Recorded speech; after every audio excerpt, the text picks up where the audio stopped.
Iran के नायब सदर मोहम्मद रज़ा आरिफ ने धमाकेदार बयान दिया है। उनका कहना है इसराइल के साथ किसी भी वक्त जंग छिड़ सकती है।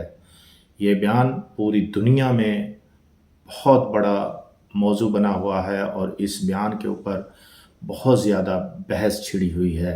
उन्होंने कहा कि मौजूदा सुकून महज वक्ती है, असल में हालात अंदर से बहुत ख़राब हैं। उन्होंने बहुत ही तफसील से बात की और उन्होंने कहा कि इस वक्त जो बज़ाहिर हालात आपको नज़र आ रहे हैं वो हालात नहीं हैं। उन्होंने मज़ीद कहा इसराइल अमन के लिए सबसे बड़ा ख़तरा है। ईरान मुकम्मल तौर पर तैयार है। अवाम में तशवीश की लहर दौड़ी हुई है। दिफाई माहिरीन ने भी ख़तरे की घंटी बजा दी है। ये कशीदगी पूरे खित्ते को लपेट में ले सकती है। आलमी ताकतें फ़िलहाल खामोश हैं, लेकिन पसे पर्दा मुलाकातें जारी हैं। अवाम का कहना है कि जंग किसी के हक़ में नहीं होगी। ईरान मुसलसल अपने मौक़ा पर डटा हुआ है।